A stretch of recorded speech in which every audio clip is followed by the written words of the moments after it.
Bueno, arranquemos por el final de la película. Vamos hacia una recesión económica global. Ese es el gran debate que hay hoy en los foros internacionales de los economistas. Recuerden que tanto el Banco Mundial como el Fondo Monetario Internacional en sus últimas proyecciones han hecho recortes del crecimiento económico mundial. Aquí lo primero que tendríamos que preguntarnos es qué se entiende por una recesión económica. Tradicionalmente se entiende por recesión económica cuando la producción mundial o de un país en particular cae por 2 trimestres consecutivos. En el año 2020, obviamente con la pandemia, tuvimos una recesión económica. En el año 2008-2009, por la crisis de las hipotecas subprime, también tuvimos una recesión económica. Pero ahora hay algunos economistas que consideran que esa definición debería actualizarse y son mucho más ácidos, mucho más estrictos, en el sentido de que por recesión económica debería entenderse aquella cuando la producción crece menos del 3%. No estamos en este momento en esa situación. El Fondo Monetario recortó a un 3,6% en abril la estimación de crecimiento económico mundial. Estableció que la crisis bélica Rusia-Ucrania nos estaba costando aproximadamente 80 puntos base, 0,8 del PIB, y luego recientemente vino el Banco Mundial y fue mucho más duro en sus recortes de crecimiento económico.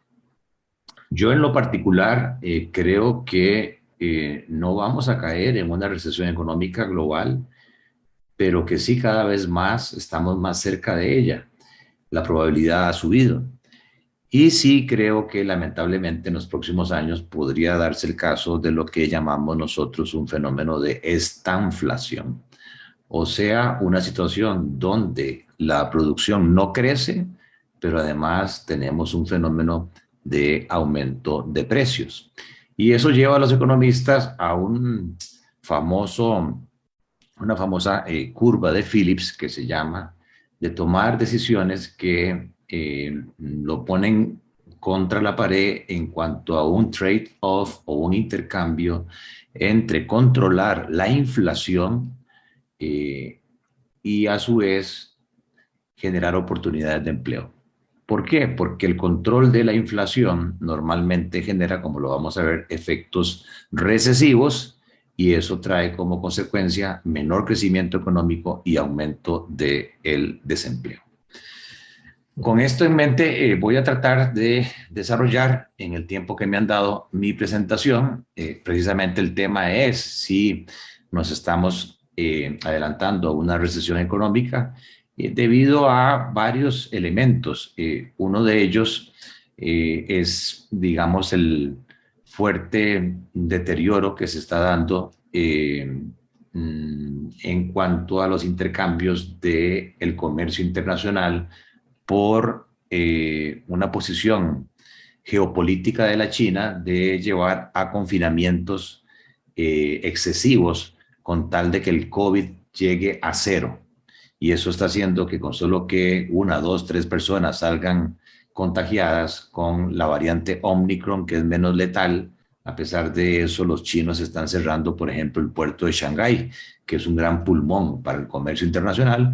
Y todo eso está haciendo, a su vez, que la crisis de los contenedores vuelva a surgir y el fenómeno de la crisis bélica pues está generando escasez de productos y con esto subida de tasas de interés y con ello también efectos recesivos y hay preocupación por el impacto de la inflación, especialmente en el caso europeo. Aquí tenemos alguna información reciente sobre el comportamiento de los precios de los alimentos según este índice que calcula la FAO.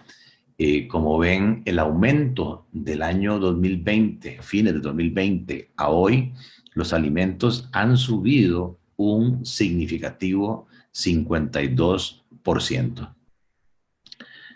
Eso, a propósito del día de ayer, salvo el incremento del salario de los ministros y viceministros, es difícil que los salarios en ese periodo, ya sea el sector público que están congelados o el sector privado, hayan crecido en esa magnitud.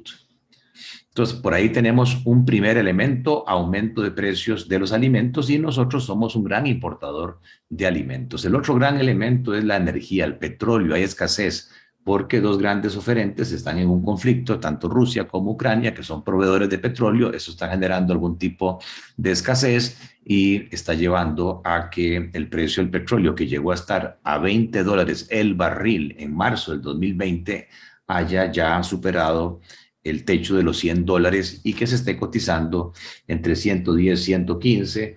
Depende un poco de las expectativas. Claro, si hay recesión económica, más bien el precio del petróleo tendría que empezar a bajar, pero hay contradicciones en cuanto a eso. JP Morgan la semana pasada decía que es posible que a fin de año el precio del barril supere los $175. Y como nosotros somos un gran importador de petróleo, pues también tenemos otro efecto de precios. Aquí tienen las economías avanzadas como el elemento de aumento del costo de la vida, comparando los años con corte abril 2020, 2021, 2022. Vean que sí, el aumento ha sido significativo, sin distinción, en los Estados Unidos, en España, en Holanda, en Francia. Pero vean que la expectativa es que a fin de año, por lo menos con las medidas que se están tomando, la tasa de inflación se desacelere un poco. Y luego, pues ayer fue un día fatal, tanto a nivel internacional como a nivel local. El Fed, por esta preocupación de que la inflación en Estados Unidos empieza a estar por encima de los últimos 40 años, superando ya el 8% interanual, toma la decisión, como algunos esperaban, de subir no medio punto sus tasas de referencia, sino que para ellos es mucho, 0.75%, llevando esa tasa a 1.58, y en lo que llevamos del año prácticamente ya el Fed ha hecho 3 aumentos consecutivos. Recuérdese que los títulos americanos del Tesoro americano son considerados títulos muy seguros, y cuando hay estos niveles de incertidumbre y de volatilidad, los inversionistas, sobre todo de los países como el nuestro, emergentes, buscan lo que se llama el flight to quality. Cuando el BAC tuvo aquella famosa corrida de depósitos el 10 y 11 de agosto del 2004, nos dimos cuenta, obvio, que en Costa Rica el flight to quality, la búsqueda de calidad, de seguridad, es el Banco Nacional. Bueno, en el caso de los Estados Unidos, son considerados los bonos del Tesoro americano, ¿verdad? Bonos muy seguros, y si además de eso están subiendo las tasas de interés, nuestros países tienen necesariamente que verse obligados a subir también las tasas de interés locales para que la rentabilidad relativa de los bonos de los países emergentes, en este caso Costa Rica, se mantengan competitivos con los bonos del Tesoro americano, y con eso evitar una salida de capitales. ¿Qué es lo que nos está pasando? ¿Por qué existe toda esta incertidumbre? Bueno, porque inéditamente, esto es bien importante, el mundo está pasando por una coyuntura no ortodoxa. El mundo está pasando por una situación heterodoxa. Y entonces, cuando uno tiene un mundo que no es normal, que no es típico, hay que pensar fuera de la caja. Y yo sé que algunos colegas míos y algunos reguladores pues me han criticado por una serie de medidas que yo he recomendado por la coyuntura, pero yo lo que les digo es, cuando hay un incendio, los bomberos rompen las ventanas, botan las puertas con tal de salvar vidas humanas. Aquí no estamos hablando, por dicha, de salvar vidas humanas desde el punto de vista de niveles de mortalidad, pero sí estamos hablando de evitar que una buena cantidad de costarricenses aumente los niveles de pobreza, tanto de pobreza total, donde hay 1.400.000 conciudadanos nuestros que no están ganando más allá de 120.000 colones mensuales por persona, que es lo mínimo para poder tener un buen estándar mínimo de condiciones de vida, sino que también hay 400.000 costarricenses ya en una condición de pobreza extrema, que ganan menos del costo de la canasta básica, que según el INEC ronda por mes por persona 56.000 colones. La situación inédita es porque se juntan tres crisis no esperadas. La de la pandemia, que ya todos conocemos y que no ha terminado, todo el problema de saturación, cuellos de botella, distorsión del transporte marítimo, que el comercio internacional de bienes se mueve un 80% por esa vía y que está causando distorsiones en la cadena global de suministros y que nos hace a nosotros de darnos cuenta de que si uno quiere comprar un carro, pues tenés que esperar 8 meses, ¿verdad? Porque no hay suficiente inventario, o que si vamos a Pequeño Mundo o vamos a Automercado o vamos a Walmart, nos damos cuenta que empieza a haber faltante de algunos productos precisamente porque no están llegando con la celeridad del caso. Y eso, como lo vamos a ver, ha disparado los precios del transporte. Y por último, como si esto fuera poco, el 24 de febrero Putin decide invadir Ucrania con consecuencias desde el punto de vista económico. Bueno, aquí está la tasa de letalidad al 15 de junio, al día de ayer. Esto recuerden que son muertes lamentables de seres humanos por cada 100 contagios del COVID. Vemos que ese indicador que antes del Omicron estaba en 2.2 a nivel mundial se ha reducido a 1.17. Esto es número de muertes entre casos contagiados. ¿Por qué? Con la aparición del Omicron, el denominador ha subido significativamente y no así el numerador. O sea que es una variante menos letal, especialmente en algunos países de Europa. Y entonces esta tasa de letalidad se ha visto reducida. Vean que en el caso nuestro estamos muy cerca del promedio mundial, no se ha hecho mal. Aquí ha jugado un rol importante todo el equipo, todo el cuerpo médico del país de salud, muy meritorio, la Caja Costarricense. Hay países que la hicieron muy mal a la derecha, lamentablemente países latinoamericanos, Perú, México, Ecuador, Paraguay. Pero también hay países que la han hecho súper bien, con tasas muy bajas, como Corea del Sur, como el caso de Israel, y en el caso de Francia, que era uno de los países más afectados con la primera variante del COVID, pues el Omicron ha aumentado muchísimo los contagios y eso hace que el cociente se haya caído de manera importante. Miren que ya el COVID terminó y que ya se pueden quitar las mascarillas y que ya se pueden abrazar a propósito de que la CL ganó y que vamos para el Mundial, todo el mundo contento. No, definitivamente el COVID sigue estando ahí. Definitivamente, lamentablemente, sigue habiendo personas que se siguen muriendo por el COVID. Claro, tienen algunos cuadros que los hacen más sensibles, ¿verdad?, a esta enfermedad.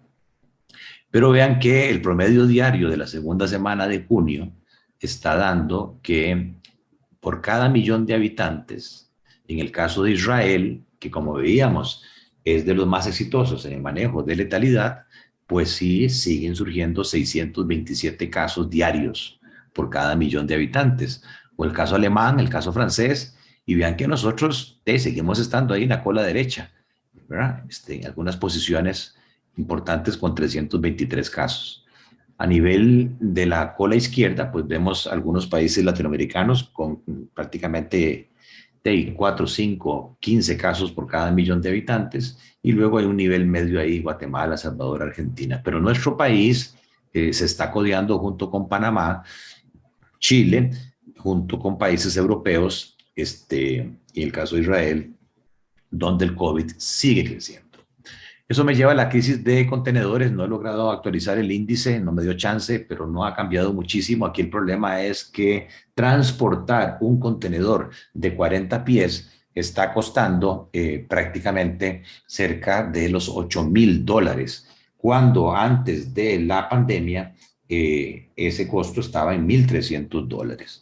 O sea que todavía sigue habiendo un aumento significativo. En el peor momento de la pandemia, ese precio subió a $12. Claro, hay especulación, ¿verdad? Mars, que es la compañía más grande de transporte marítimo, está teniendo rentabilidades, perdón el término, obscenas.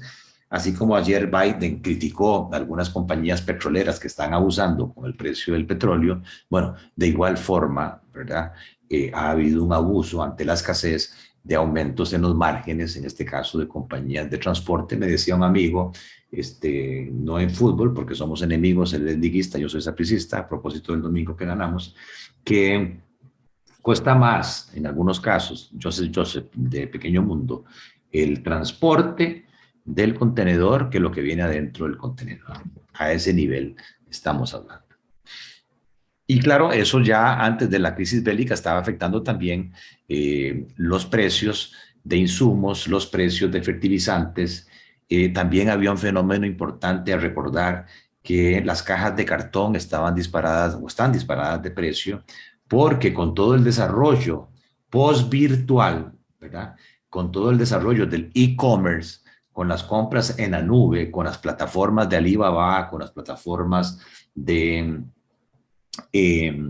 Wish, con las plataformas de Amazon, resulta de que las entregas se hacen en cajas de cartón, y eso también ha generado una sobredemanda y afecta, en el caso nuestro, pues productos de exportación importantes como la piña, el banano, que utilizan ese producto. En el caso de Rusia, no es que yo esté justificando a Putin, pero vean que había un pacto en el sentido de que ningún país de Europa del Este se iba a asociar a la Organización para el Tratado del Atlántico Norte, y lo cierto es que la mayoría de vecinos de Rusia prácticamente lo han hecho, y es el pretexto que ha utilizado para invadir Crimea hace algunos años y ahora Ucrania, ¿verdad? Alegando seguridad del país. Pero como siempre sucede, detrás de estos temas geopolíticos, en mi criterio, hay razones económicas, y es que Ucrania es considerado el granero de Europa, es el gran productor agrícola, especialmente de granos, maíz, trigo, centeno, cebada, aceites, y a su vez por Ucrania pasa el 50% del gasoducto que lleva esta importante energía a Europa, especialmente por los temas climatológicos, la necesidad de calefacción. Y claro, por ese viaje Putin paga hoy millones, centenas de millones de dólares, y pues si yo pongo el presidente, si controlo ese país, yo podría ahorrarme esos cientos de millones de dólares, y alguna gente mal pensada dice, y comprar más yates de lujo como los que tiene hasta el momento. Hay un índice importante, este es el promedio móvil de 7 días de los eventos políticos, de los riesgos geopolíticos. Obviamente, pues el índice se disparó con el ataque a las Torres Gemelas, ¿verdad? Luego la guerra de Irak, y vean que de nuevo con la invasión a Ucrania tenemos una situación geopolítica de nerviosismo, de riesgo, que incluso algunos analistas los ha llevado a pensar sobre el riesgo de una tercera guerra mundial y lo que esto puede implicar. Y claro, no hay nada más pendejo, no hay nada más nervioso que un dólar, que una divisa, y eso ha hecho que los mercados financieros hayan sufrido o empiecen a sufrir altas volatilidades, subidas, bajadas de precios de acciones, de precios de bonos por este fenómeno. Rusia, Ucrania en conjunto representan casi el 15% de la producción, y una de las cosas interesantes de este fenómeno es que no solamente es la guerra con armas bélicas que conocemos, sino que por primera vez se está dando una guerra cibernética que incluye el hackeo, como el nuestro. Hay grupos en pro de Rusia, hay grupos en pro de Ucrania que están moviéndose en lo que llaman ahora el dark web, contratando, obviamente no gratis, y como hay alto desempleo en el país y sobre todo jóvenes, de ahí yo no tengo la menor duda, desde la primera vez que dijeron que se había atacado el Ministerio de Hacienda, ¿verdad?, que hay ayuda de gente local para estas redes de hackeo. Pero también se han tomado sanciones comerciales. Occidente, en vez de invadir Rusia, lo que ha hecho es dificultarle y presionar, ¿verdad?, el comercio internacional hacia Rusia. Y también otra medida importantísima es que se tomó la decisión de excluir a Rusia de la plataforma de pagos más reconocida a nivel mundial que usamos los banqueros, que se llama el SWIFT. Y eso sí es un problema, eso es un golpe letal, porque entonces los exportadores rusos no están recibiendo los pagos ni tampoco pueden hacer pagos, dado que el rublo no es una divisa y en consecuencia tienen dificultades para los productos que son importados. Y eso está ocasionando también escasez. O sea, no es que todo el mundo en Rusia esté feliz, la sociedad civil está preocupada. Aquí es quién aguanta más. Ucrania con el ataque bélico normal o Rusia con este ataque, digamos, cibernético y con estas sanciones comerciales.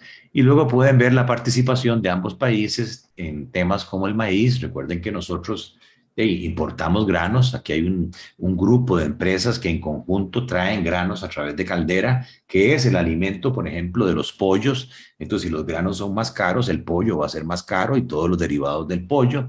Lo mismo que el trigo, la cebada, ¿verdad? Si esas materias primas son más caras, pues el pan se va a encarecer, ¿verdad? Y todos los derivados, lo mismo que los aceites, etcétera. O sea, esto es una cadena de inflación importada que estamos viviendo. Pues ahí tiene la evolución del precio del petróleo. Como decíamos, en marzo de 2020, lamentablemente no se quiso, ante mi recomendación, la Junta Directiva de Recope no quiso comprar futuros. Imagínense lo que hubiese sido fijar el precio del barril por 12, 18 meses a $20 el barril en vez de los 120 de hoy, que fue lo que hizo México, Colombia, otros países, y hoy tienen un fondo de contingencia. No se gastaron esa plata, sino que la ahorraron precisamente para evitar impacto en las clases más pobres. Bueno, una de mis recomendaciones es que ojalá haya gente de gobierno acá, aprovechen que están cambiando juntas directivas y pongan gente que conozca de los temas financieros, porque yo creo que muchos de los problemas nuestros se originan por esa falta de conocimiento sofisticado financiero. Aquí lo que tienen es el comportamiento de los precios de distintos productos. Si el rombo rojo está a la derecha es porque los precios están subiendo. El único que está a la izquierda, por alguna razón que no he logrado entender, el ganado, pero todo lo demás, plata, agricultura, petróleo, oro, metales, gas natural, todo ha subido de precio. Y a la derecha tienen la participación, ¿verdad?, dentro de las exportaciones globales de estos productos, dentro de la producción de estos commodities de Rusia y de Ucrania, que como ven, pues las participaciones son significativas, y uno de los grandes temores es que no solamente se ha perdido un porcentaje importante de las cosechas, en el caso de Ucrania, sino que eventualmente hasta toda la cosecha se pueda perder porque ningún agricultor va a estar arando los campos o cosechando si sabe que en cualquier momento le cae un misil o si la infraestructura, carreteras, puentes y demás ha sido destruida. El impacto también ha sido interesante y abre oportunidades. Yo siempre lo he dicho, cuando hay crisis la mayoría de la población llora, pero hay un pequeño grupo de innovadores que ve la posibilidad de vender pañuelos. Ojalá que nuestro país esté en ese grupo, aprovechando las oportunidades de nearshoring, ya no solamente por el tema del COVID, la crisis de contenedores y por el tema geopolítico, China, Estados Unidos, de reubicar fábricas, plantas, operaciones de call center, share service center, que estaban en el Asia, sino que también ahora en Rusia. Véanlo, que hay muchas compañías gringas y vean las marcas que están ahí, que se están saliendo de Rusia para buscar otros sitios. Y ahí Costa Rica, Colombia, Uruguay, según el BID, son los países latinoamericanos que tienen la mayor ventaja de atraer esa nueva inversión extranjera directa. Y con el tema de Petro, ahora en Colombia, pues en mi criterio, Uruguay y Costa Rica, pero Uruguay la está haciendo mejor que nosotros y tiene un ambiente macroeconómico más estable. Ya les decía el tema del Fondo Monetario, cómo es que la guerra está retrasando la recuperación de un 4.4 que suponían de crecimiento para el 2022, ahora lo bajan a 3.6 y muy posiblemente lo van a seguir bajando. Vean que las economías avanzadas son las que más sufren y nuestro principal socio comercial es el que está sufriendo más, no solamente aumento de precios, sino también menor producción. Eso significa que los ingresos de los compradores de nuestros principales socios comerciales son menores y por lo tanto va a haber menos turismo, por lo tanto va a haber menos exportaciones y eso también, por un efecto derivado, va a hacer que nosotros suframos un menor crecimiento económico. Aquí tienen el crecimiento esperado en enero por el fondo, por regiones o por países, la corrección que se hizo ahora en abril y cuánto fue que se castigó. Quien más sufre es la zona del euro, ¿verdad? Un efecto positivo que me decían algunos amigos hoteleros es que están sintiendo una mayor afluencia de turistas europeos por cuanto el miedo a que se extienda la guerra los está haciendo buscar lugares seguros. Y el otro fenómeno que va acompañado con esto es la inflación. Ahí pueden ver 2021, lo que se espera en el 2022 de inflación y el cambio. Obviamente, vean cómo la guerra incide en Rusia, ¿verdad? Y en el caso de Estados Unidos, ya esa barrera del 7.7 se está superando porque la inflación está ya por encima del 8%. Aquí está el caso de nuestros países, desde Panamá, incluyendo República Dominicana, el tema de las tasas de crecimiento del 2019 prepandemia, ¿verdad? Y del 2022 esperadas. Si uno ve las barras, tendería a creer que el gran ganador es Panamá, pero eso no es así, porque en el 20 Panamá cayó muchísimo por todo el tema del canal y por todo el tema de la construcción, y por eso la línea roja es la que debemos ver, que es un índice que compara el nivel de producción esperado 2022 con el nivel de producción que había prepandemia 2019.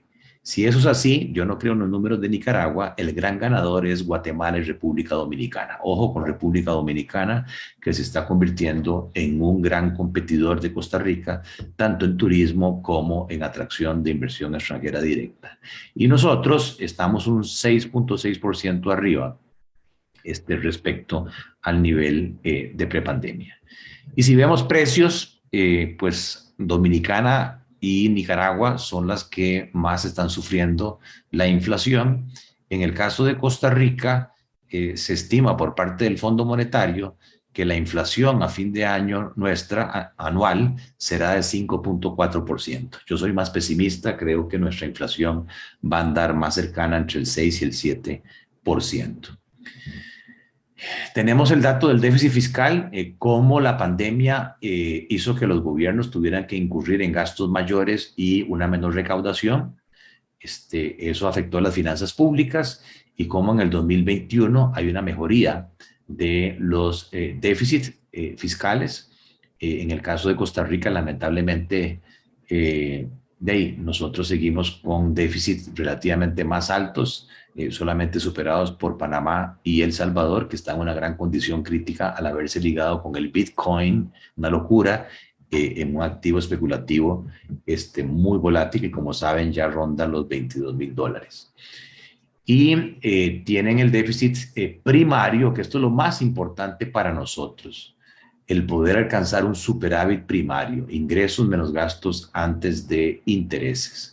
Cómo fue en el 2020 y vean que en el caso nuestro nos estamos acercando a República Dominicana, a Guatemala, que ya empiezan a mostrar superávit primarios, lo cual hace que les sobre dinero una vez que con los impuestos pagan los gastos antes de intereses para no tener que endeudarse, ¿verdad? Sino que se utiliza ese superávit para pagar algo de intereses y por lo tanto la tasa de crecimiento de la deuda empieza a reducirse en el tiempo, que es lo que llamamos la estabilidad de las finanzas públicas. Y si a nivel del stock de deuda, pues no nos vemos bien, somos el segundo país más endeudado de Centroamérica y Dominicana, con una relación de deuda del gobierno central al PIB de un 68%. Por dicha, el año 2021 fue muy bueno en cuanto a finanzas públicas, recaudación tributaria, y quedamos por debajo del 70% que se había estimado. Esta situación de las finanzas públicas y del tamaño de la deuda, pues hace que en la fotografía, en la nota de calificación de riesgo de cumplimiento de pago, que es una medida del riesgo país que toman en cuenta los inversionistas, ya sea para comprar bonos de Costa Rica, ya sea para venir al país a invertir, pues no nos vemos bien. Nuestros bonos son categoría B. A esa categoría en el mercado financiero internacional se le llama bonos chatarra, junk bonds. O sea, son bonos especulativos. Quien quiera invertir ahí sabe que hay una probabilidad importante de no pago y la contraparte es tasas de interés más altas y plazos más cortos. A diferencia de Panamá, que tiene grado de inversión. Grado de inversión es una calificación triple B menos hacia arriba. Significa en consecuencia que grandes fondos institucionales como compañías de seguros, fondos de pensión vía artículo 144A de los Estados Unidos podrían comprar esos bonos. Y eso hace que Panamá, hace como un año y medio, hiciera una emisión y lograra captar a tasa fija de un 3-4% a 40 años plazo. Mientras que nosotros, por la calificación de riesgo, si acaso nos dan 10 años y una tasa de interés 8 o 9%. Por eso, totalmente erróneo, un ministro pasado que decía que las agencias calificadoras no nos dan de comer. O sea, eso lo que muestra es una gran ignorancia de cómo las calificadoras de riesgo, los ratings país, tienen incidencia obvia sobre la situación económica y sobre el poder de compra de los presupuestos familiares y empresariales. Vamos rápidamente a Costa Rica. Lamentablemente nuestros bonos venían mal y esta situación de que los Estados Unidos estén aumentando sus tasas de interés hace que, en consecuencia, los precios de los bonos de los países emergentes como el nuestro se vean castigados. Y recientemente, esta misma semana, hubo un castigo a propósito de la inflación que se anunció en Estados Unidos, ya el mercado anticipando de que las tasas de interés iban a subir y por lo tanto los bonos, recuerden que hay una relación inversa, iban a bajar de precio. ¿Qué quiere decir eso? Bueno, que inversionistas, ya sea institucionales, ¿verdad?, o inversionistas personales en el mundo, han tenido pérdidas en sus portafolios. Claro, si usted es Bill Gates, si usted es Jeff Bezos, si usted es Warren Buffett, ¿verdad? De ahí sí, las pérdidas son de miles de millones de dólares por estos temas de valoración. Pero también nosotros, aunque no tengamos directamente bonos externos, nuestras pensiones, ¿verdad?, que a propósito cada vez más están saliendo al exterior, valen menos. Ha habido una pérdida de valor de nuestros portafolios. Aquí tienen nuestra relación comercial con Rusia y con Ucrania desde el punto de vista de exportaciones e importaciones. Vean que comercialmente a nosotros no nos incide, ¿verdad?, la situación rusa o de Ucrania, porque en conjunto exportamos apenas el 0.4% de los 14.000 millones de dólares anuales de exportaciones de Costa Rica, nada. Y en importaciones, importamos de esos países 1.4. ¿Qué exportamos? Básicamente frutas, piñas, bananos, a Rusia, a Ucrania lo mismo, con un poquito de temas industriales. Y en el caso de las importaciones, traemos químicos, fertilizantes, traemos artículos de la construcción, productos de hierro, acero de la Rusia, y en el caso de Ucrania similar, junto con los famosos aceites, grasas. Cuando ustedes van a McDonald's y piden papas fritas que no deberían pedir por el tema del nutricionista, pues ahí lo que se están comiendo es bastante grasa. Mucho de ese aceite viene de Ucrania. Por ahí no es que hay una afectación económica en Costa Rica. La afectación económica viene por los efectos de la guerra en el comercio internacional y en el precio de los bienes y servicios, básicamente comida, energía, y por la incertidumbre de los mercados financieros internacionales. Hoy se publicó la encuesta de confianza. Yo no he podido actualizarla, pero la mejora, la desmejora que hubo es de 2 puntos. El índice hoy está en 40%. Se ha mejorado, pero todavía hay un 40% de los ticos y un 60% que considera que hacia adelante, para los próximos 12, 18 meses, la cosa se va a poner más dura desde el punto de vista económico. Y el problema principal es que los ticos no creían en la política económica. 70% de los costarricenses no creían en la política económica de Carlos Alvarado. Bueno, ahora tenemos un nuevo gobierno, hay un economista dirigiendo el país, el señor Rodrigo Chávez, y hay un nuevo equipo económico, Roger Madrigal en el Banco Central, que ya es un viejo conocido, Nogui Acosta, que fue viceministro en Hacienda, Francisco Gamboa en el Ministerio de Economía, y vamos a empezar a ver, o sea, todavía es muy reciente. Hoy amanecimos en este miércoles negro de ayer, con medidas de política monetaria, las vamos a ver dentro de un momento, del Banco Central. Entonces, es todavía poco tiempo. La desmejora que hubo es porque la gente de ahí sí ya está sintiendo en sus bolsillos que la guerra está afectando su poder de compra.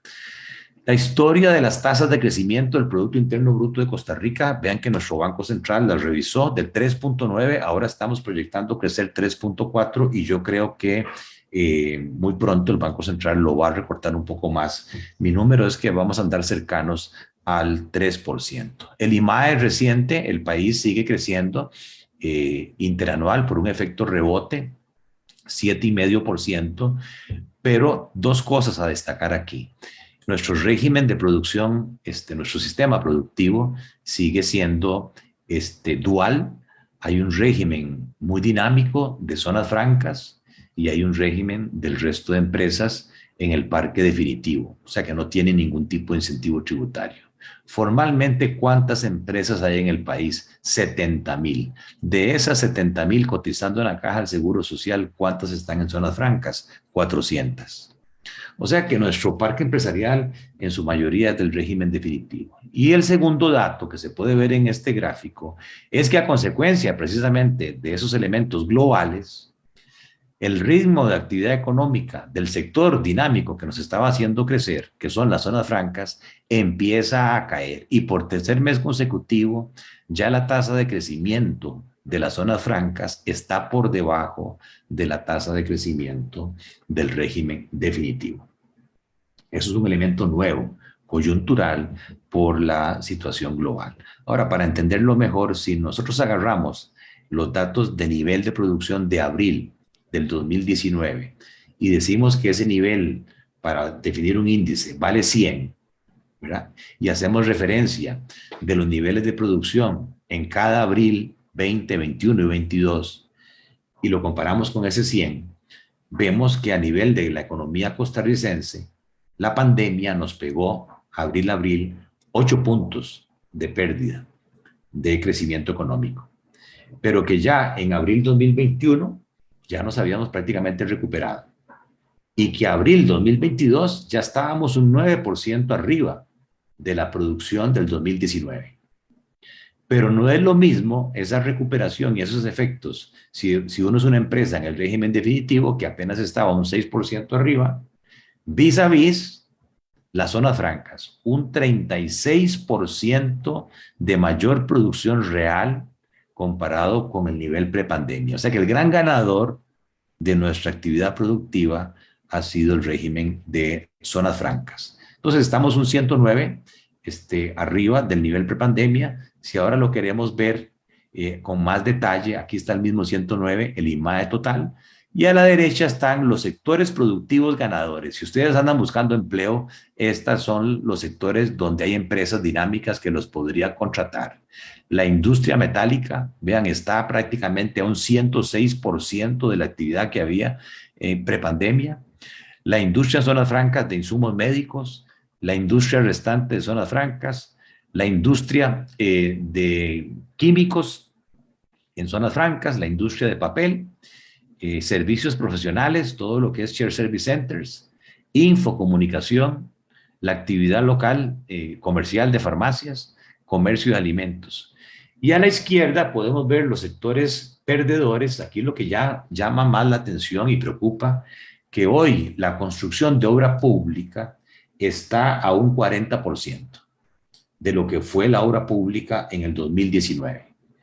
Y otros sectores que todavía del todo no se recuperan, está el comercio, sobre todo de pequeños actividades comerciantes, salas de belleza, talleres de pintura, reparación, comercio de vehículos, línea blanca, hotelería, restaurantes, todavía siguen por debajo del nivel prepandemia.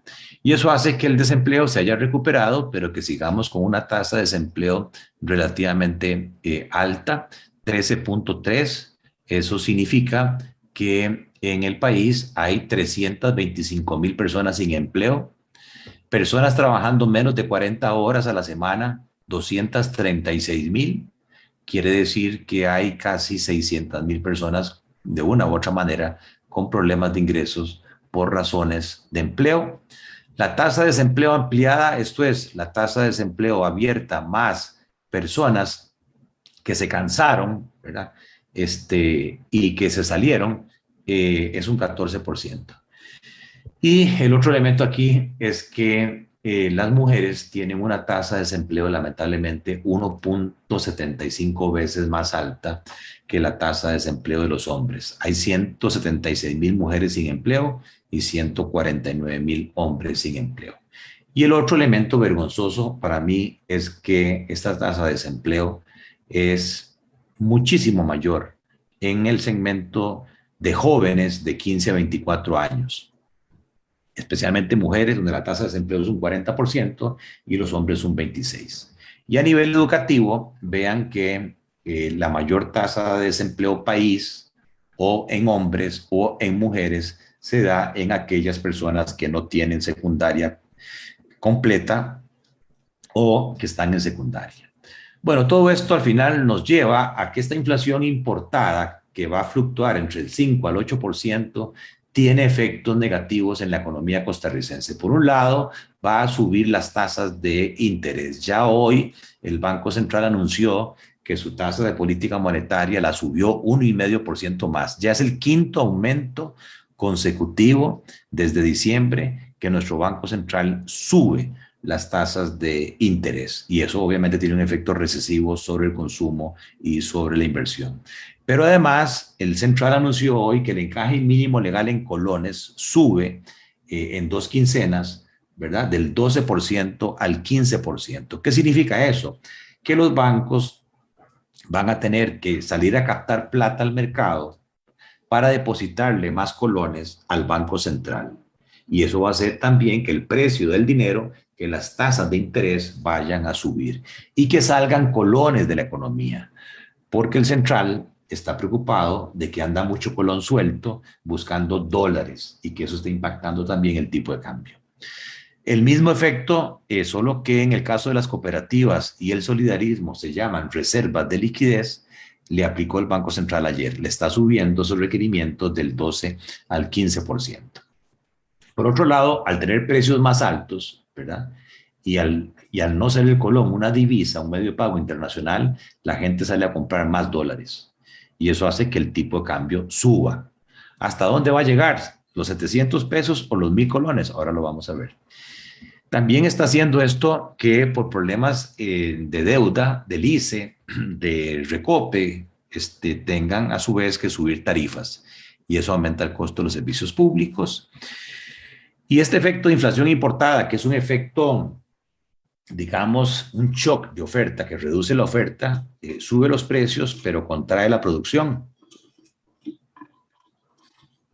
Y nuestro Banco Central, con estas políticas monetarias restrictivas, lo que están haciendo es contrayendo la demanda, que baja los precios, pero que también tiene un efecto recesivo. O sea, hay dos fuerzas, shock de oferta, shock de demanda, que hacen que sea de esperar un menor nivel de producción y un mayor nivel de desempleo. Vean la inflación. Nuestro Banco Central se rige por inflation targeting, metas de inflación, piso 2%, techo 4%. Ya vamos por 8.71. Y ayer el Banco Central nos dijo, a pesar de estas medidas, señores, acostúmbrense que por el resto del 2022 y el 2023 vamos a estar fuera del rango máximo de 4%. O sea que los salarios nuestros se van a ver castigados en su poder de compra por ese fenómeno. Esta inflación de 8.71, así como en Estados Unidos, es la más alta de los últimos 40 años. En el caso nuestro, estamos teniendo una inflación de lo más alto que hemos visto en los últimos 10 años. Combustible, claro, el consumidor lo está sintiendo. Vean que el diésel subió prepandemia de 464 colones el litro, ya estamos en 1012. O de 555 la regular a 1024. Por eso el anuncio de hoy de que la regular y la super bajaron 2 colones, eso es una cuecha en una plancha. Y que el diésel, que fue el que más bajó, porque hacia eso se dirigió el gobierno, 100 colones, todavía, vean que este aumento de 600 colones, pues 100 colones no son significativos, especialmente cuando se mide esto porcentualmente. El diésel ha subido prepandemia un 118%, o si lo medimos con precios preguerra, un 51%. Y la gasolina entre 85 y 40%, dependiendo de dónde lo midamos. Entonces, a mayor nivel de inflación, los salarios siguen siendo los mismos. Cuando usted va a la pulpería, va al comercio, va a la gasolinera, se da cuenta que puede comprar menos. Y eso hace que los salarios reales, en este caso el salario mínimo, es como que le hayan metido un impuesto, le hayan reducido el poder real de compra en un 6%. Y por lo tanto, la gente está con un nivel de bienestar menor antes de toda esta situación. La inflación para junio, esto es una estimación mía interanual, creo que pasaría del 8,71 al 9,5, y eso hace que también la tasa de interés, vean, vaya paralela, tratando de que las tasas de interés reales no caigan tan negativas. ¿Okay? Esos son los efectos, digamos, en Costa Rica, y lamentablemente vean que las canastas de consumo de los más pobres, quintil de ingresos más bajos, donde vive el 22% de los costarricenses, en alimentos pesa el 38% y en transporte el 10%, y lo que son servicios públicos 16%, o sea, casi 65% del consumo de los pobres está afectado por lo que más está subiendo de precios. Mientras que en el caso de los ricos, el quintil de ingresos más altos, donde viven el 16%, la afectación no llega al 40%, 35%. ¿Qué quiere decir esto? Que ya la desigualdad del ingreso venía mal en Costa Rica, y que esta inflación importada lo que está haciendo es hacer más desigual la distribución. Véanlo así: si yo agarro el ingreso mensual por persona, por quintil, ¿verdad? De los más pobres a los más ricos, 60,000 colones al mes por persona en el quintil más bajo, a 1,047,000 en el quintil más alto, y calculo el gasto mensual estimado por persona, incluyendo servicio de la deuda, pago de impuestos, cargas sociales, etcétera, los 3 primeros quintiles están sumergidos, no les alcanza la plata, ya tienen dificultades financieras. Ahí está el 65% de la población costarricense. Más de 3 millones de costarricenses ya están teniendo dificultades financieras. Yo creo que la mayoría de los que están en esta burbuja, que nos está viendo, nos está escuchando, ¿verdad? Estamos en los quintiles 4 y 5, 1,800,000, donde más bien nos sobra plata, tenemos capacidad de ahorro. Olvídese de la solidaridad. Si usted no es solidario, socialdemócrata, social cristiano, usted no le interesa eso, bueno, sí nos debería interesar la seguridad física y la seguridad jurídica. No puede haber familia feliz, no puede haber empresa exitosa en un ambiente social y políticamente inestable.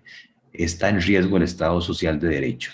Y por eso mi mensaje de la urgencia de tomar medidas. Esta es la línea de igualdad absoluta.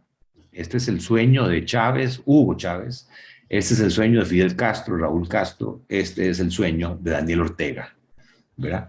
20% de la población más pobre recibe el 20% de los ingresos. 40% de la población más pobre, 40% de los ingresos. Pero eso es teórico. La realidad es esta. Esta es la curva de distribución, la curva de Lorenz de los ingresos en Costa Rica. El 20% más pobre recibe el 4,5% de los ingresos. El 40% más pobre, el 13%. El 80% recibe el 48,5%. Por diferencia, hay una burbuja de un 20% de los hogares que está feliz recibiendo más del 50% de los ingresos, ¿verdad? Y entre más se aleje esta curva de Lorenz de la línea roja, más desigualdad hay en la distribución del ingreso. Si lo queremos ver por deciles, en el primer decil viven 600,000 ticos y reportan por persona al mes 35,000 pesos, cuando la canasta básica vale 57,000. Esta gente está en pobreza absoluta y son 4 personas por hogar. Mientras en el decil 10, ahí hay 378,000 costarricenses 2 personas más el perrijo, que ganan por persona 1.200.000 colones. Señores, la situación es crítica. No estoy asustando, pero sí, esto se empieza a calentar como una olla mágica. Recuerden lo que pasó en Chile, que era el modelo de desarrollo económico. Y cuando vemos la OCDE, pues lamentablemente Costa Rica lidera. Ojalá este fuera el ranking del mundial próximo en Qatar, no es ese, es el coeficiente de Gini. Entre más se acerque a 1, más desigualdad hay. Somos el país más desigual, por encima de Chile, Colombia, México, por encima del promedio de la OCDE, pero también el 40% de nuestro presupuesto, que son 7.000 millones de dólares de los 18.000 del gobierno central, se va en programas de educación, salud, pensiones, o sea, programas sociales. Y vean que el efecto prácticamente es nulo, mientras que en la OCDE esas políticas de impuestos y transferencias mejora la desigualdad prácticamente 10 puntos base, ¿verdad? O sea que nuestros programas sociales hay que meterle la tijera. Hay mucha entidad, hay más de 100 entidades preocupadas supuestamente por temas sociales, pero realmente hay fugas en todos estos programas. Mucha gente que no necesita, pero por salarios, pluses, gastos y demás, desvían esos recursos.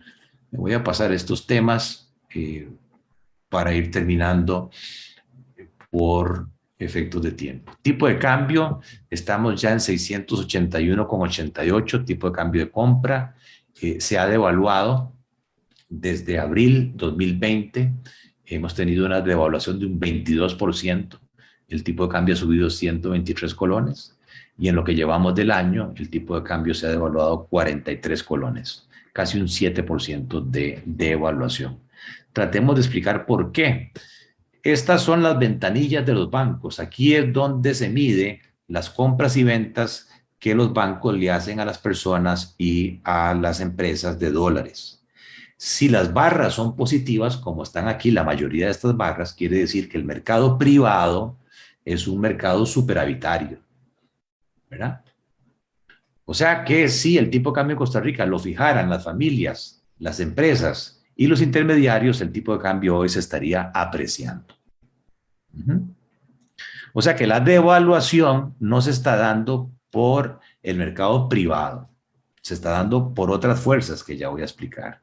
Sin embargo, vean que comparado a mayo del 2021, el mayo 2022, sobre todo la segunda quincena, o a partir de la segunda quincena, cuando alguien dijo no hay reservas monetarias internacionales suficientes, no me hizo caso de que lo más pendejo es un dólar, empezó el exceso de dólares, ¿verdad?, en el mercado de ventanillas a desaparecer. Ojo que aquí negocian los dólares las operadoras de pensiones. Y ya en junio, al 14 de junio, vean que la tendencia superavitaria de otros años en ventanillas se rompió. Ahora también hay déficit de dólares en el mercado privado. O sea que en el pasado el Banco Central era apoyado por los oferentes privados de dólares que hacían que los excesos de demanda de dólares del sector público fuera cubierto en parte por el sector privado. Ahora no. Ahora el central tiene que cubrir los requerimientos del sector público no bancario más estos requerimientos del sector privado. Básicamente las operadoras de pensiones pasaron del año 2020 al 2021 de 1.500 millones de dólares invertidos afuera a 3.500 millones. Y a hoy estamos en 4.400. Yo no entiendo por qué la superintendencia de pensiones, que abrió la llave al 50%, por situación de emergencia, dice, bajemos eso al 30%. Especialmente la operadora de pensiones del Banco Popular, que ha sacado 1.500 millones de dólares, y la de Benevital, que sacó 674, más la del BAC, que sacó 400 millones. Y eso es una demanda adicional de dólares. Pero además, vean que el problema de la presión hacia arriba del tipo de cambio lo viene generando el sector público no bancario. Vean esto, así se lee. En el año 2019, el central intervino vendiendo dólares de sus reservas para estabilizar el tipo de cambio en 76 millones de dólares. El sector público le pidió 1.400 millones. El central se da media vuelta y como sobraban los dólares prepandemia, compró más barato. y sus reservas subieron 886 millones de dólares. ¿Qué pasa en el 20? El turismo se cae. De 4.000 millones de dólares pasamos a menos de 1.000 en generación de oferta de dólares. La inversión extranjera directa se cae un 40%. El gobierno aumenta su demanda de dólares a 1.831 millones. El central tiene que entrar más usando sus reservas para estabilizar. Va al Monex, pero se da cuenta que ya no hay tanto superávit en el Monex y solo logra recuperar 1.400. Perdió ese año 650 millones de dólares. Vean lo que pasó en el 21. El gobierno, Recope, el ICE y todas estas entidades públicas duplican la demanda de dólares por la inflación importada. El central tuvo que entrar un poquito y se da media vuelta y solo logra comprar 2.300. Quiere decir que la pérdida de reservas ya fue por 1.300. Y en lo que llevamos del 2022 es la misma música, ¿verdad? Al 15 de junio. El central ha tenido que intervenir, sobre todo en las últimas semanas, después de la segunda semana de mayo, ¿verdad? Vendiendo 172 millones para estabilizar el tipo de cambio. El gobierno le ha pedido en 6 meses 1.800 millones, prácticamente lo que le pidió en un año en el 20. Y solo ha logrado comprar en el Monex, porque no ha vuelto a entrar en el central, porque si no dispara más el tipo de cambio, 1.149. Quiere decir que en 6 meses el central va perdiendo 870 millones de dólares. Claro, una cosa es decir, las reservas monetarias del Banco Central siguen estando altas, 6.900 millones de dólares, ¿verdad? Cuando estaban en 8.900, sí, han caído, pero han caído 2.000 millones. A decir técnicamente, un momentito, vea, usted tiene ahí en esas reservas el encaje mínimo legal de los bancos, que no es suyo, son 3.300 millones, y tiene los depósitos del gobierno en el Banco Central, que son 800 millones, résteme eso. Y entonces sus reservas propias no son 6.900, son 2.900, y estaban en 5.000. Quiere decir que por estos procesos de intervención y de sostener el tipo de cambio, el central perdió el 45% de sus reservas. Ahora, esta es una información muy sensible. No es que sea secreto de Estado, pero hay que saber cómo manejarla y a quién decir y cómo decir y cuándo decir. Y entonces, si yo salgo a decir que Cubero está equivocado y que yo tengo la razón, porque las reservas se han caído 2.500 millones de dólares, que es la verdad, podría ocasionar una corrida, una salida de capitales y ponérsela más difícil a el Banco Central. ¿Fue irresponsable Rodrigo Cubero? No. ¿Fue irresponsable la Junta del Banco Central? No, porque el país venía negociando prácticamente 3.000 millones de dólares en préstamos de apoyo presupuestario. El gobierno ocupa colones. Si esta plata entra, le vende la mayoría de estos dólares al central y se recuperan las reservas.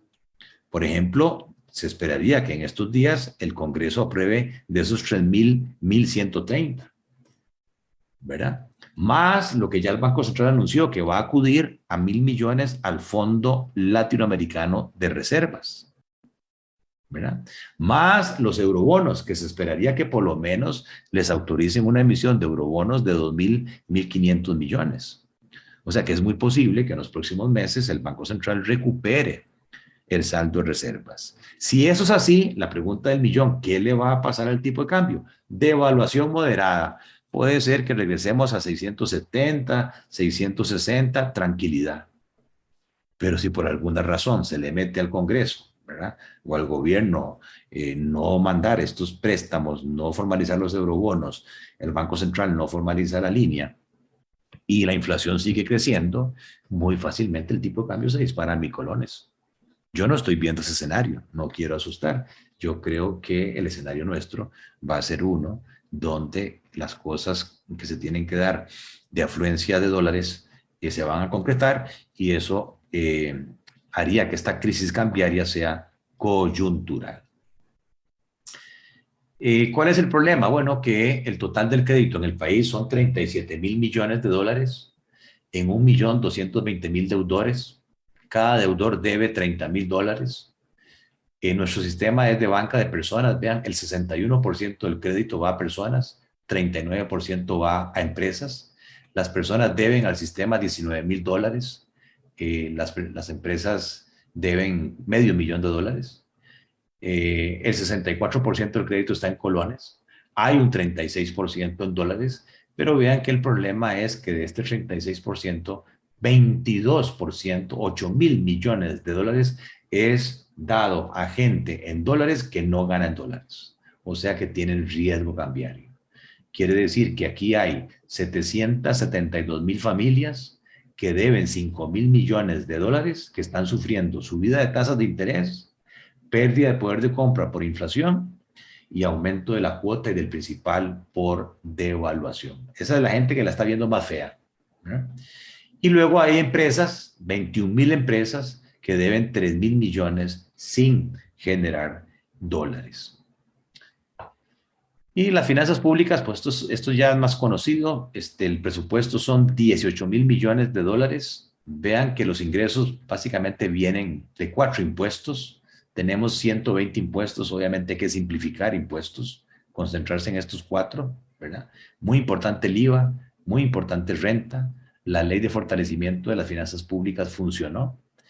Y tenemos un presupuesto muy inflexible donde las transferencias se llevan el 25%, los salarios base más los pluses se llevan un 24%, las compras de bienes y servicios un 4%, el servicio de la deuda se lleva prácticamente el 44% del presupuesto, y lo que debería ser lo más importante, que es la inversión en obra pública, que es lo que más se recorta, apenas 4.4%.